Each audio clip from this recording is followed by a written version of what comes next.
The first time the neighbors turned their backs, it almost felt funny, like some badly written sitcom where the laugh track failed to play. But the second time the silence wasn't comedy, it was a wound. It was Sunday morning, the sun spilling gold over the cracked sidewalks of Meadowbrook Heights, when 16-year-old Jamal decided he couldn't keep the secret anymore. He had rehearsed the words in his bedroom mirror 100 times. I'm gay. They sounded simple when whispered into glass. But outside, beyond the chipped white fence of his family's yard, they became a declaration heavy as steel. His father, Darnell, stood behind him, broad shoulders stiff, jaw grinding. He had survived worse racist taunts at the factory, cops who pulled him over for random checks, the endless stares that carved him down in grocery aisles. But this was different. This was his son's truth colliding with the world's cruelty. His mother, Denise, held her breath, praying the neighborhood that had ignored their blackness would at least leave them in peace. Yet peace is not what came. The Johnsons at the corner whispered first. Their porch swing creaked as if groaning at the audacity of Jamal's words. Across the street, Mrs. Whitaker clutched her pearls and muttered something about children these days. Soon the silence became heavier than shouting. A silence so sharp it sliced through Sunday morning hymns and roasted coffee aromas. Jamal felt it press against his ribs like a blade. He thought he was ready. He thought love would be enough. But love, in Meadowbrook Heights, was conditional. What the neighbors didn't know, what they couldn't yet imagine, was that Jamal's trembling truth would not only mark him as a target. It would carve a path, one that would force this quiet, bigoted street to confront the history it never wanted to claim. In school the next day, Jamal walked through the hallways like a ghost painted in flesh. Whispers followed him, his name twisting in mouths that once called him smart kid or future athlete. Lockers slammed harder when he passed. Boys who had played basketball with him refused to make eye contact. Even the teachers, their smiles strained, pitying, like they were watching a boy walk toward a storm they couldn't stop. But Jamal refused to shrink.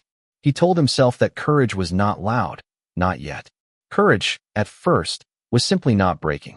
At home, Denise smoothed his hair and whispered scriptures that once soothed her when the world spat on her. The Lord is my light and salvation. Whom shall I fear? But Jamal wondered, was God listening in Meadowbrook Heights? Or had God, too, turned his face away? Darnell sat long nights at the kitchen table, his hands clasped together as if holding back an earthquake. He wanted to protect his boy.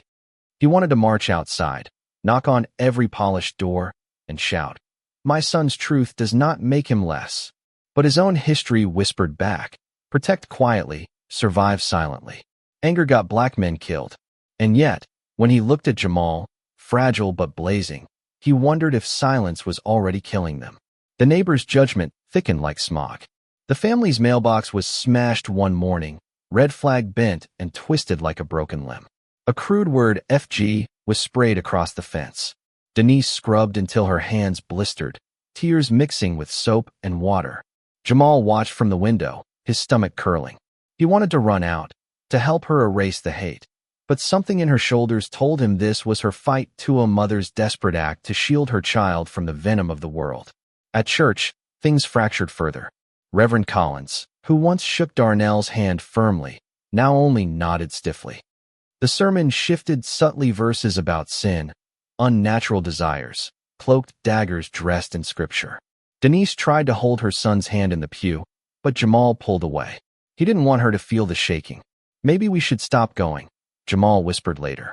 But Denise's eyes filled with both faith and fear. If we stop, they win. Mom, Jamal said, voice cracking. They already think they've won. Nights grew heavier. Darnell and Denise fought in hushed tones when they thought Jamal was asleep. Words like safety, moving, and college money floated through the thin walls. Jamal curled beneath his blanket, staring at the glow-in-the-dark stars he had stuck to the ceiling years ago. Once, they had made him dream of space, of galaxies where color and love weren't crimes. Now, they felt like promises broken by gravity. But amid the wreckage, something unexpected sparked. Jamal's best friend, Malik, who had been distant since the revelation, showed up one afternoon, backpack slung carelessly, face tight with confusion. "Man," Malik began, avoiding eye contact, "I don't get it. But you're still you." Jamal wanted to cry, to scream, to thank him all at once. Instead, he laughed bitterly. Yeah, still me. Just with more targets painted on my back. Malik's silence spoke louder than any acceptance. But the next day, he walked beside Jamal in the hallway. And for a moment, just a fragile moment, Jamal didn't feel alone. Still, the storm was only beginning. One evening, as golden light bled across the neighborhood, a crowd gathered near their fence. Shouts this time, not silence. Angry words, demands for values, threats that hissed with venom. Darnell stepped outside, Denise clutching Jamal's hand tightly inside. Jamal watched through the window, his father's shadow stretching long against the angry faces. For the first time, Darnell didn't stay silent. His voice thundered, "This is my son. You don't get to erase him." The crowd jeered. But beneath the hate, Jamal felt something shift a crack in the suffocating silence. A seed of history planting itself in the soil of Meadowbrook Heights. The shouting did not stop that night. Even after the crowd scattered and the porch lights blinked off one by one, their words lingered like smoke curling into the Johnson family's living room. Jamal sat cross-legged on the rug, knees pressed against his chest, listening to his parents whisper in the kitchen. He wanted to believe his father's boldness had shifted something in the world outside, but instead, all he could feel was the weight of being different doubled against his shoulders. His phone buzzed on the floor beside him. A message from an unknown number lit the screen. "You don't belong here." He didn't need to guess who sent it. Every hallway at school had become a breeding ground for anonymous cruelty. Screens were safe weapons for cowards. Jamal blocked the number and turned the phone face down, but the words carved themselves inside him anyway. Denise emerged from the kitchen, her face drawn, her eyes swollen. She sat beside him and pulled him into her arms. "Baby," she whispered, "I can't promise this world will be kind, but I can promise you'll never walk it alone." Jamal wanted to believe her. Yet when Monday came, he discovered that walking alone was exactly what courage often looked like. At school, posters for homecoming decorated the hallways. Bright colors, glittering slogans, the illusion of belonging. Jamal walked past them like a shadow no one wanted to notice. Teachers avoided his gaze. Classmates exchanged smirks when he passed. Even Malik, who had stood by him briefly, seemed uncertain, as though friendship was a dangerous endorsement. But then, something shifted.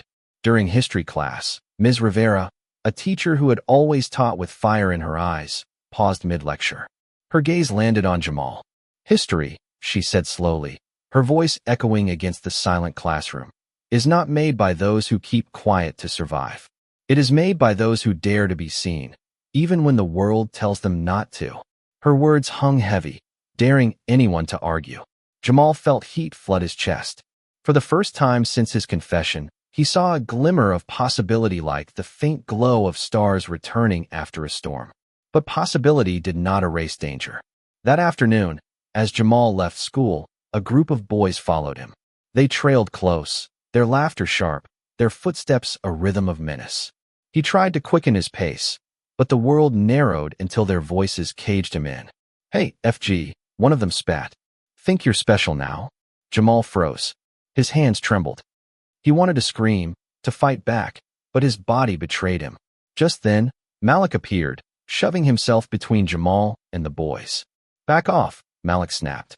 The bullies sneered, muttered insults, but eventually peeled away, leaving the air heavy with their threat. Jamal stared at Malik, words lodged in his throat. Malik only shrugged, but his eyes carried something unspoken: fear, loyalty, and a hint of shame for ever stepping aside. That night, Jamal couldn't sleep. He stared at the ceiling, the glow-in-the-dark stars flickering above him. His chest ached, not from fear alone, but from something deeper, a restless urgency. He didn't want to just survive Meadowbrook Heights. He wanted to change it. A week later, opportunity arrived disguised as injustice. The school board announced a new policy requiring parental approval for any LGBTQ+ student group to meet on campus. It was a calculated strike, a polite way to silence voices like Jamal's. Most kids shrugged, uninterested, but Jamal felt rage burn hot in his veins. He couldn't let it slide. He stayed up that night, drafting words on his notebook. His hands shook, his thoughts tangled, but clarity pushed him forward. By morning, he had a speech. He would deliver it at the school board meeting. even if it cost him whatever little safety he still had. When he told his parents, Denise's face turned pale. "Baby, those meetings are vipers' nests." Darnell clenched his jaw, torn between fear and pride. "If you go," he said slowly, "you don't go alone." And so, on a cold Thursday evening, the Johnson family walked into the packed auditorium together. The room buzzed with tension, parents in pressed suits, teachers clutching clipboards, students whispering from the back rows. Jamal's heart pounded as his name was called. He rose, legs trembling, and approached the podium. For a moment, the microphone felt like a weapon aimed at him. Then he began. "My name is Jamal Johnson," he said, his voice steady despite the storm inside. "I am 16 years old. I am black. I am gay. And I am not ashamed." Gasps rippled across the room. Someone muttered under their breath. But Jamal pressed on. "You want to make it harder for kids like me to have a safe place. You want to tell us that our existence requires permission. Well, I am here to tell you our existence is not negotiable. We belong. We matter. And we will not be erased." Silence. Then a single clap. Ms. Rivera, eyes blazing, applauded from the back. Malik joined. Then Denise. Then, slowly, more students. The room divided itself, those who clung to fear and those who dared to lean toward justice. The board members shifted uncomfortably, masks of authority cracking under the weight of a teenager's truth. When Jamal stepped down, his legs nearly buckled. But in his chest, something fierce had awakened. For the first time, he saw himself not as a target, but as a force. That night, headlines spread across local news. Teen challenges school board on LGBTQ+ rights. Jamal's face, nervous, determined, flashed on screens across the city. Meadowbrook Heights could no longer ignore him. The backlash came fast. More threats in the mailbox. Anonymous calls in the dead of night. But so did unexpected allies. A group of students reached out, wanting to form a coalition. Local activists offered to help. Even some neighbors, quietly ashamed of their silence, dropped by with food or words of encouragement. Jamal's world, once suffocating, began to crack open. Still, the cost was heavy. One evening, Jamal found his father sitting alone in the dark, a glass of untouched whiskey on the table. "You're stronger than I ever was," Darnell admitted, his voice thick. "But strength paints a target on your back. I'm scared, son. I'm so damn scared." Jamal placed a hand over his father's. "Maybe strength doesn't mean being fearless. Maybe it just means standing anyway." Darnell looked at him then, really looked, and saw not just a boy but the beginnings of a man who could bend history. Days turned into weeks. The coalition grew. Jamal spoke at rallies, small at first, then larger, his voice gaining confidence. He still faced hostility, graffiti on the fence, whispers in church, the ever-present threat of violence, but he also felt something new, momentum. He was no longer merely surviving Meadowbrook Heights. He was rewriting it. And yet, deep inside, a question lingered, echoing like a drumbeat he could not silence. How much could one boy endure before the world broke him? How much light could one family hold before the darkness swallowed them whole? Winter crept into Meadowbrook Heights like a thief. The trees stood bare, their skeletal arms clawing at gray skies, and the air carried a bitterness that seemed to mirror the neighborhood's mood.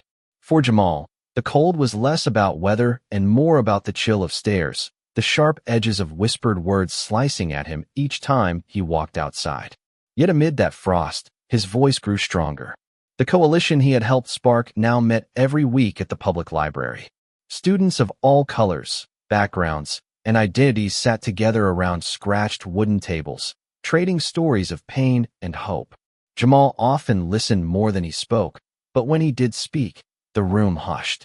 His words had begun to carry weight, not because he sought power, but because truth has a gravity of its own. Malik became his shadow again, awkward at first, stumbling through apologies that never fully came. But loyalty returned, stitched quietly into his actions. When others mocked, Malik stood closer. When threats lingered, Malik walked him home. It was not perfection, but it was presence, and that mattered. At home, things were more complicated. Denise held on to faith like a lifeline, but her prayers grew sharper, almost like arguments with God. Sometimes Jamal overheard her in the kitchen at night, her voice cracking as she whispered, "Why him, Lord? Why put this weight on my child?" Darnell wrestled with his own demons. He had once believed survival meant blending in, keeping his head down, swallowing rage. But Jamal's defiance forced him to reconsider. He began to see silence not as protection, but as betrayal. One evening, as neighbors muttered near their driveway, Darnell stepped outside, shoulders squared, and stared them down until they looked away. It was a small victory, but in Meadowbrook Heights, even silence breaking was revolution. Then came the night, everything nearly shattered. The Johnsons were returning from church, their coats pulled tight against the wind. Jamal walked slightly ahead, headphones slung around his neck, when a rock hurtled from the shadows. It struck the mailbox, shattering wood and metal in an explosion of sparks. Denise screamed. Darnell lunged forward. From the darkness, laughter rang out, cruel and unrepentant. Jamal froze, his heart pounding. Fear clawed at his chest, but something else surged higher. He took a step toward the sound. Darnell's hand clamped on his shoulder. No, his father growled, voice trembling. Not like this. The attackers vanished into the night, leaving only their cruelty behind. Jamal stood in the wreckage, breath ragged.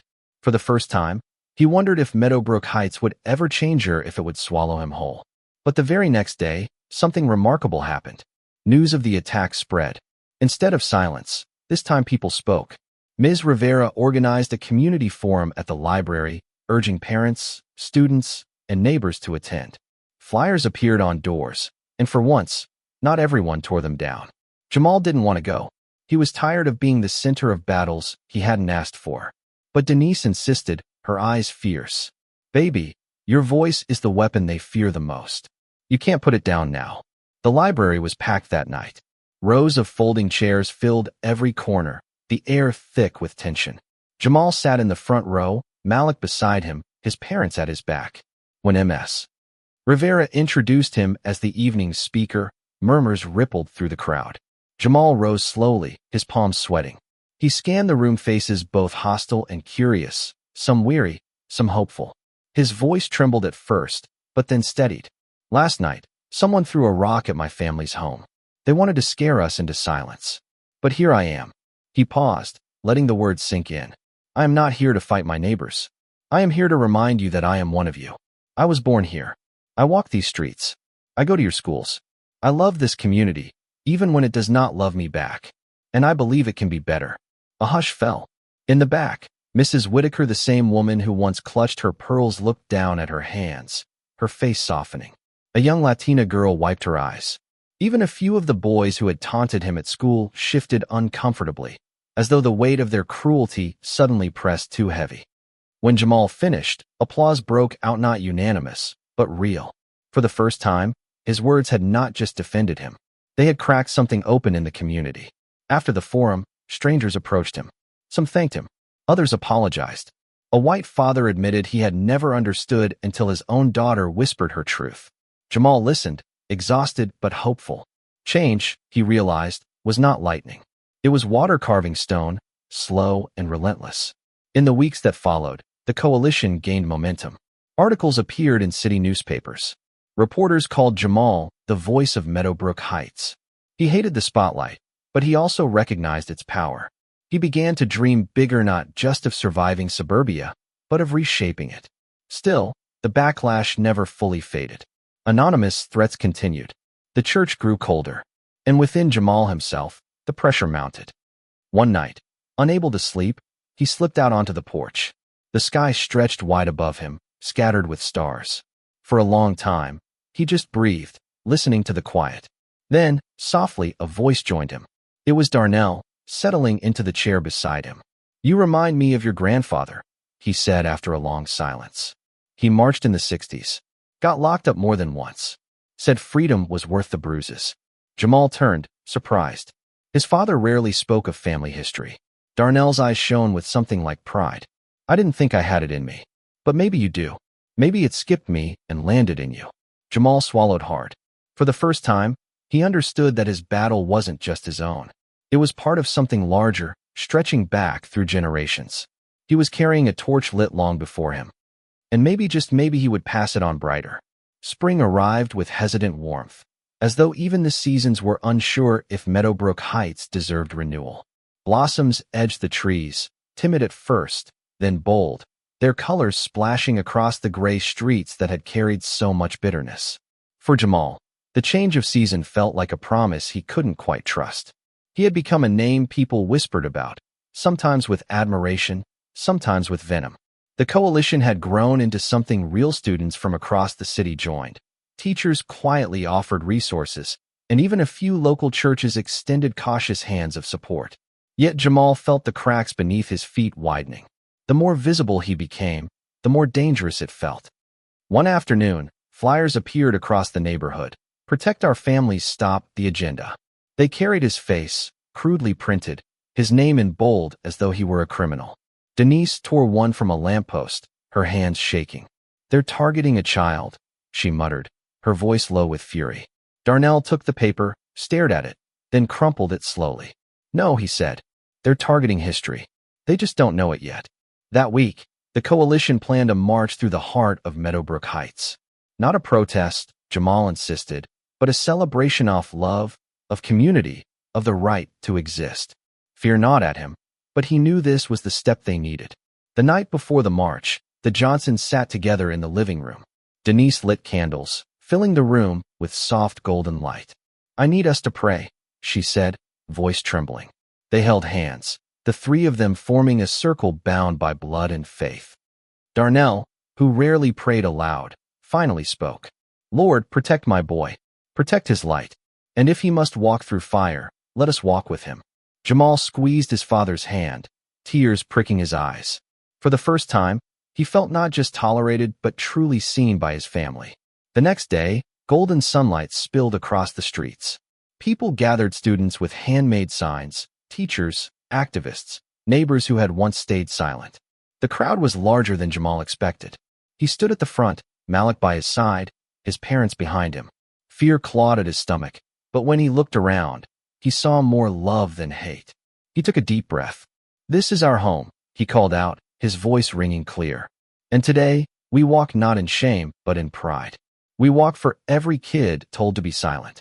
We walk for every family who has been pushed aside. We walk because love belongs here too." The march began. Feet pounded against pavement, voices rose in chants and songs. Some neighbors scowled from porches, but others clapped. Children waved. For every sneer, there was a smile. For every shadow, a flicker of light. Yet danger still lurked. Near the end of the route, a group of counter-protesters gathered, their shouts venomous, their signs dripping with hate. Tension snapped through the air. Jamal felt fear spike, but before panic could take hold, Darnell stepped forward. His deep voice boomed, "You will not touch my family." Denise joined him, her small frame radiating fire. And then, one by one, others moved to teachers, students, neighbors forming a human shield around Jamal and the marchers. The hate could not penetrate that wall of solidarity. The counter-protesters shouted until their throats grew raw, but their fury scattered against a force greater than rage, unity. That night, Jamal lay awake, exhausted but alive with something he had never fully known before: hope that could not be killed. The march made headlines across the state. Pictures of Jamal standing at the front, golden sunlight framing him, spread across newspapers and social media. Reporters called him a voice for a new generation. But to Jamal, he was still just a boy from Meadowbrook Heights, trying to carve out space for love to breathe. Weeks passed, and slowly, the neighborhood shifted. Not completely, there were still whispers, still hostility, but cracks had opened. Conversations began. People who once stayed silent now asked questions. A few even apologized. Mrs. Whitaker brought cookies one afternoon, her hands trembling as she offered them. "I was wrong," she admitted softly. "Thank you for being braver than the rest of us." Jamal accepted, not because cookies erased history, but because forgiveness was a seed worth planting. Graduation arrived on a warm June evening. The gymnasium overflowed with families, balloons bobbing in the air. Jamal sat among his classmates, cap and gown in place, his heart pounding. When his name was called, applause erupted louder than he expected. He crossed the stage, diploma in hand, and for a moment, the world felt wider than Meadowbrook Heights. After the ceremony, Malik clapped him on the back. "You did it, man." Jamal grinned. "We did it." Later that night, the Johnsons gathered on their porch, the same porch where rocks had once been thrown, where silence had once suffocated them. Fireflies blinked in the humid air, and the neighborhood hummed quietly around them. Darnell looked at his son, pride etched deep into his face. "You changed this place," he said. "You made them see us." Jamal shook his head. "We changed it. Together." Denise smiled through tears. "And this is just the beginning." Jamal leaned back, staring at the stars above. For years, they had seemed distant, unreachable. Now, they felt closer, as if waiting for him to rise. He knew battles still lay ahead. Prejudice does not vanish overnight. But he also knew this. He had carved space for love where none had been allowed. He had turned silence into voice, hate into history. Meadowbrook Heights would never forget his name. And maybe, just maybe, a world beyond would one day remember it too. Thank you for listening. Like and subscribe to get notifications about next videos.